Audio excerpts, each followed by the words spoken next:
Subuh baru saja beranjak. Pagi pun masih temaram dengan suasana yang belum hangat. Kami memilih untuk sekedar bersenda sembari menikmati secangkir minuman yang juga ditemani dengan camilan ringan. Hingga kami menangkap ketukan pintu yang diketuk menggebu, memekakkan telinga di keheningan fajar. Kami saling menatap, bertanya dalam diam, dan kembali menggeleng bergantian, menandakan bahwa tak ada yang tahu siapa gerangan yang berdiri dan ingin merobohkan daun pintu itu. Dengan setengah berlari, Mas Hendra menuju asal suara gaduh itu. Seakan tergesa bila sang tamu bersikap lebih arogan. Kami pun kembali saling menatap, melihat tingkah tuan rumah yang seperti salah kaprah. "Mas," seru seseorang yang samar ku kenal nadanya. Kami menatap dengan kelopak terbuka lebar, mengisyaratkan ketidaktahuan yang mulai terbalut amarah. "Siapa, Bu?" tanya bungsuku, yang diikuti dengan tatapan tajam saudaranya, seolah tengah menunggu jawabanku pula. Kuhela nafas dalam sebelum akhirnya menghembuskan berlahan. Aku faham siapa yang telah bertandang dengan luapan larva itu. Pantas Mas Hendra berlari secepat kilat menyambar. Mungkin dia khawatir gundiknya akan berlaku tak terkendali pagi ini. "Sepertinya istri muda Bapak," jawabku tenang, membalas menatap lembut, meski harus menekan bongkahan bara karena tak ingin menyulut kobaran amarah mereka. "Untuk apa dia kemari? Tak bisakah dia cukup mengganggu Bapak saja dan meninggalkan kita? Mengapa dia harus hadir kemari mengusik ketenangan kita?" Tukas sulungku garang, tubuhnya hampir bangkit, tapi tegas aku menahan lengannya. "Istighfar nak, regedakan dulu amarahmu. Ingat, derajat kita tak serendah dirinya yang bersikap dan berlaku tanpa etika," tuturku lembut, mengusap punggungnya. Rama pun kembali menghempaskan tubuhnya. Deru nafas memacu dan degup yang terdengar lebih kencang, menandakan akan besarnya luapan amarah yang memenuhi setiap celah di rongga dada. Namun, Ramaku rapat mengatupkan kedua bibirnya. Nafas panjang mencoba dihela dan pelan dihembuskan, menggambarkan usahanya untuk kembali menguasai jiwa. "Astagfirullah," lirih Rama berkali-kali, dengan rona wajah berangsur teduh. Kuulas senyum sebelum bangkit menuju teras. Gaduh, Aida dan Mas Hendra berebut suara saling bersahutan. Sebenarnya aku tak ada asa untuk mengetahui biduk masalah mereka. Tapi ini rumahku. Dan jelas aku tak ingin kericuhan ini terdengar sampai ke rumah tetangga. Aku berdehem, mencoba menyadarkan mereka bahwa sang nyonya telah berada di antaranya. Namun, tak sedikit pun mampu melirihkan nada mereka, apalagi mengheningkannya. Haruskah membuat keributan di rumahku sepagi ini? Tuturku, sembari menunjuk arloji yang bertengkar di tanganku. Isyarat bahwa bukan hanya salah tempat, waktunya pun tak tepat. Aida menatapku tak suka. Begitu pula Mas Hendra yang ikut menatap hampa. "Baguslah kalau istri tuamu ini ada di sini. Jadi sekalian biar dia tahu bahwa aku juga memiliki hak atas hartamu, Mas. Tandas Aida tajam dengan netra memerah. Cukup besar sepertinya bara yang telah dia angkut dari rumahnya. Apa maksudmu, Aida? Bila memang telah terkikis semua malumu, setidaknya sebagai seorang ibu, kamu mampu melirihkan gelombang jiwamu. Namun ternyata sebutan ibu hanyalah predikat kosong untukmu. Ucapku sinis di sela tatapan garangnya. Aida mendengus. Deru nafasnya pun terdengar hingga ke rungukku. Saling berpacu tanpa irama. Jangan mentang-mentang sebagai istri tua, kau bisa melenggang dan menikmati harta Mas Hendra dengan bangga, Mbak. Karena apapun itu, aku juga istri Mas Hendra dan memiliki hak yang sama denganmu. Apalagi kini ada seorang anak lelaki di antara kami yang semakin menandakan bahwa hak atas anakku dan juga anakmu itu sama. Hardik Aida dengan mengarahkan telunjuknya tepat di depan mukaku. Aku pun terkekeh menghina, melipat kedua tangan di depan dada, miris menatap hidupnya yang terlunta-lunta. Apalagi yang memang diinginkan perempuan muda pada lelaki tua seperti Mas Hendra, bila bukan karena harta. Selain tak beretika, ternyata kau juga tercipta tanpa isi kepala, Aida. Nelangsa sekali hidupmu.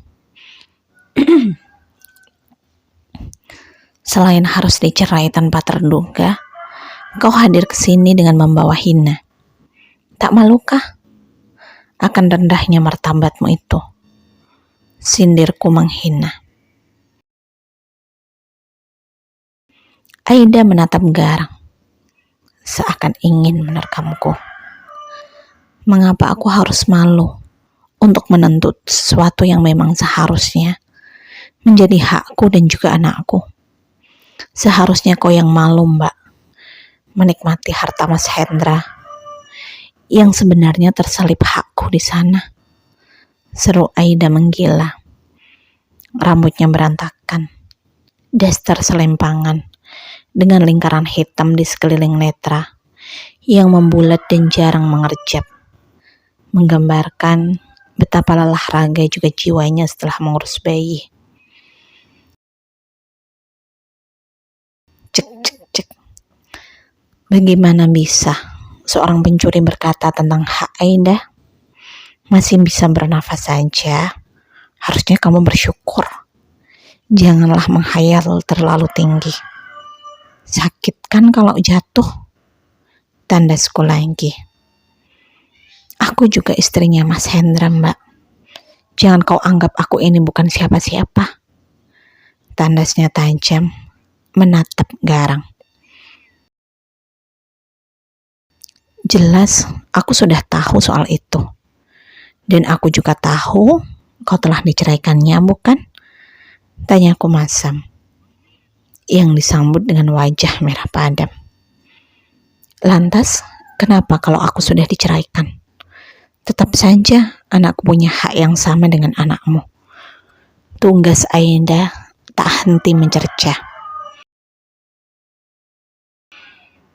Yang kau maksud dengan hak yang sama itu apa?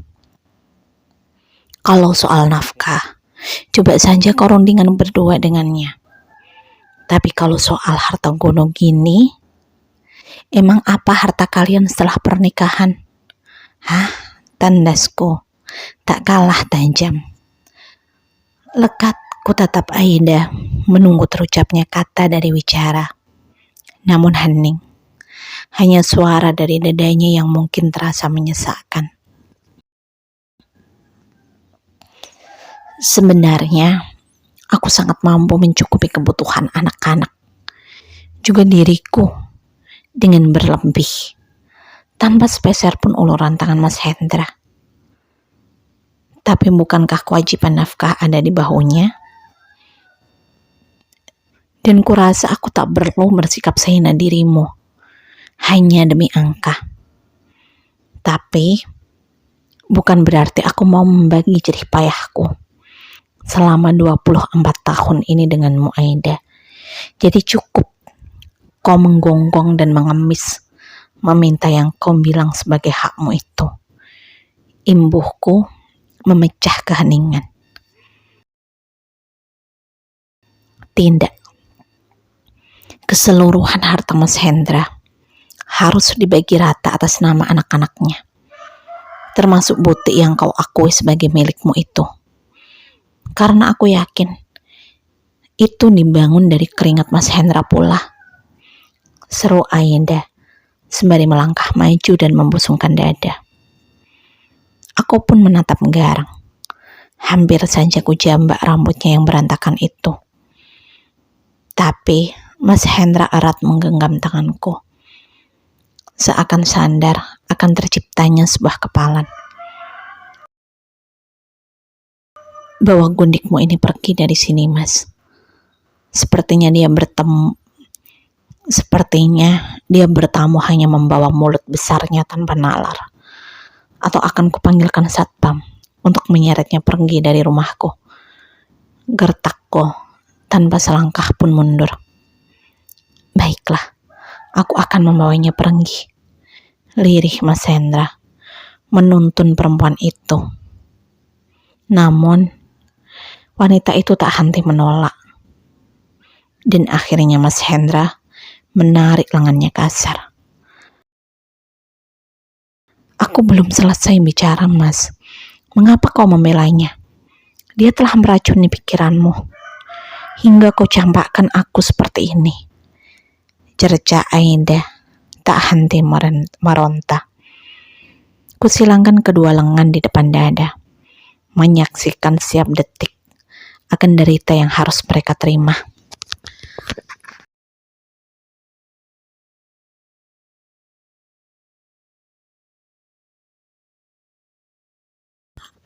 Apa memang yang diharapkan seorang gadis yang rela dijadikan istri simpanan oleh lelaki setengah abad? Bila bukan karena hartanya, pun begitu dengan Aida, yang pasti akan menjauh bila tanpa kilauan seri tanpa tepi. Dan pagi ini semua terpampang nyata. Aida minta bagian dari harta Mas Hendra, yang bahkan tak akan sekokoh ini bila tanpa uluran tanganku. Aku memilih bergeming dan tak mengindahkan ocehan gundik itu. Biarlah dia terus merongrong hingga habis seluruh tenaga. Karena bagaimanapun tak ada hukum yang mampu menguatkan maksudnya. Bu, bagaimana kalau kita mengabulkan keinginan Aida? Tutur Mas Hendra. Aku pun memutar tubuh dan melihat sosoknya yang kini berdiri di hadapanku. Tatapannya mengibah, seakan memohon akan terkabulnya pinta. Malam sudah beranjak larut, tapi tak jua mampu kupejamkan netra. Berkali-kali aku mencoba melupakan, tapi kehadiran Aida tak henti melintas dan mengusik ketenangan. Hingga kuputuskan untuk sekedar menghirup udara segar, sembari menikmati indahnya ciptaannya yang terhampar di ketinggian atap dunia. Apa maksudmu? Tanyaku, balas menatap tajam. Mas Hendra nampak kebingungan. Tak henti kaki kanannya bergerak, menggambarkan akan hati yang dilanda gulana.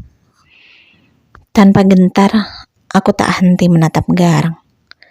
Bukan tanpa alasan, tapi kali ini aku memang harus memasang badan, sembari membusungkan dada. Menggambarkan bahwa tak akan selangkah pun aku mundur, apalagi mengangkat kedua tangan. Cukup sekali aku teronggok, tak berdaya, karena kecurangan mereka. Sebab kali ini hatiku telah tertempa, hingga kokoh berdiri sekuat baja.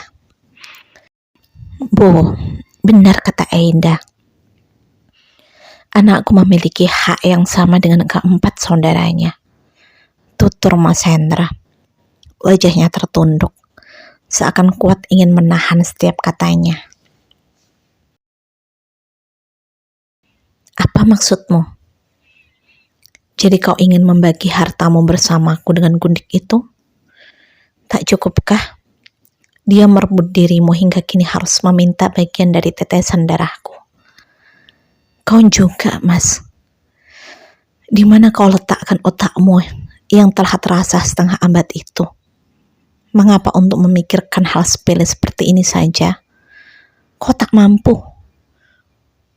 Usah kau meminta persetujuanku, karena jelas akan kuatku genggam apa yang menjadi milikku, tanpa ingin membagi dengan Gundik itu, walau hanya 1 rupiah sekalipun. Lugasku tanpa bimbang. Mas Hendra menghela nafas tuanya sebelum akhirnya menghembuskan berat. Kasar, tangannya meremas kepala yang sudah mulai memutih itu. Dia memang nampak lebih tua dan kehilangan beberapa kilogram bobot tubuhnya. Apa yang harus dia tuai di masa senja ini sepertinya telah meluruhkan segala asanya. Namun, tak lagi aku ingin menghadirkan iba. Tajamnya pedang telah dia hunuskan dan aku tak akan memberikan jiwaku begitu saja untuk dimatikan. Bu, telah berat masa yang dialami Aida kala melahirkan putraku. Bahkan aku menyaksikan sendiri perutnya dibelah demi mengambil bayi itu. Bukan hanya itu, Aida sempat kehilangan kesadaran selepas operasi karena pendarahan hebat. Apakah kini tak pantas baginya mendapatkan apa yang dia minta? Bahkan dia telah mempertaruhkan nyawanya sendiri, Bu. Lirih Mas Hendra, dan setitik kristal tertahan di ujung netranya. Suaranya bergetar, seakan sedang mengibah simpatikus bagi seorang ibu. Aku tersenyum, menghina dengan melempar tatapan tajam ke sisi lain, lalu terbahak, dan entah untuk apa. Lantas, bagaimana denganku? Apa kau pikir hanya Aida seorang yang melahirkan anaknya dengan bertaruh nyawa? Kurasa setiap wanita mengalaminya, meskipun tak mesti sama proses yang dilalui. Dan aku, berapa kali aku harus mempertaruhkan nyawaku demi melahirkan keturunanmu. Tapi apa yang kau persembahkan untukku? Kamu melempar sakitnya pengkhianatan tepat di depan mataku. Tandasku tajam. Sepertinya tak ada guna lagi berucap dengan Mas Hendra menggunakan lembutnya etika berbahasa, karena Aida telah rapat menutup logikanya. Bukan maksudku untuk mengaburkan segala jasamu, Bu. Aku pun tahu seperti apa perjuanganmu melahirkan dan mendidik anak-anakku. Sungguh, bila aku pernah bersikap salah hingga melukai hatimu, itu tak mengurangi sedikit pun rasa terima kasihku padamu. Mungkin bila tak ada kamu di sisiku yang menemani, aku pun tak akan berdiri tegak hingga saat ini.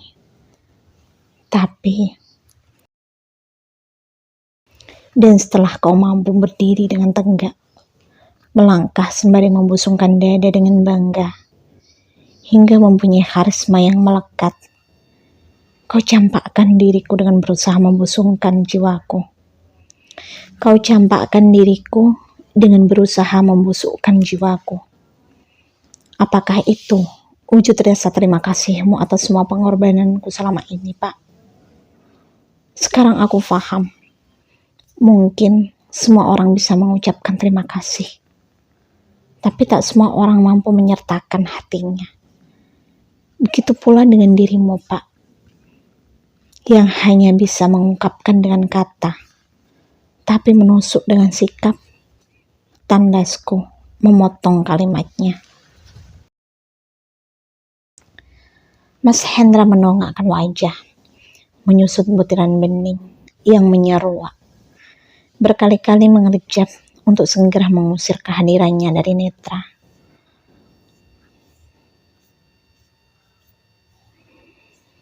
Kadang aku berharap akan segera berakhirnya nafasku, ataupun berlari menjauh dari semua ini.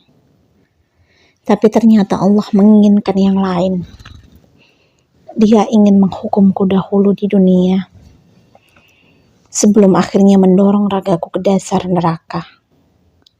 Dosaku, sungguh, aku tahu itu sudah sangat besar.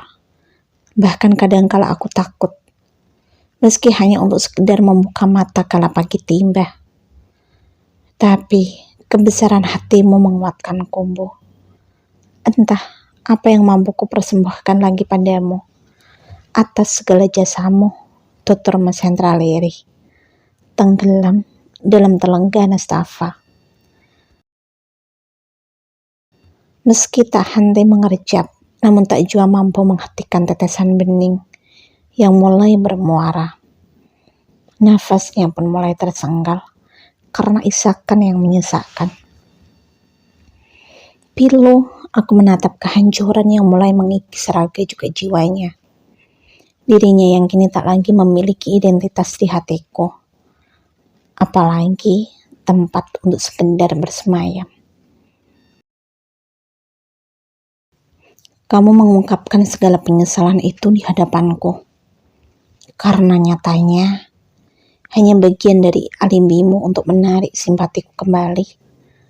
Ucapku tanpa sedikit pun imbah.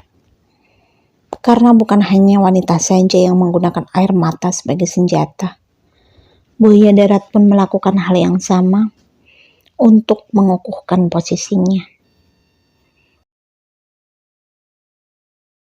Tak apa, bila kini tak ada lagi kepercayaanmu untuk kumbu. Karena memang aku sendirilah yang telah merusaknya. Lirih Mas Hendra tertunduk dalam. Jelas, bahkan kurasa kau telah mencuri harta kita untuk memberikan rumah pada gundik itu. Juga menggelontorkan segala kemewahan selama 7 tahun ini. Apakah itu masih kurang? Hingga membuatmu ingin meminta secara terang-terangan padaku? Imbuhku garang. Menelisik betapa bodohnya diri ini yang tak memperhatikan tabungan bersama kami. Karena kesibukan juga kuatnya kepercayaanku. Dan kini baru ku tahu betapa pedihnya kalau kepercayaan itu berubah menjadi senjata pembunuhan. Maafkan aku, Bu, tutur Mas Hendra. Ku hela nafas dalam dan menghembuskan perlahan. Berusaha menenangkan gejolak jiwa, juga dentuman jantungku.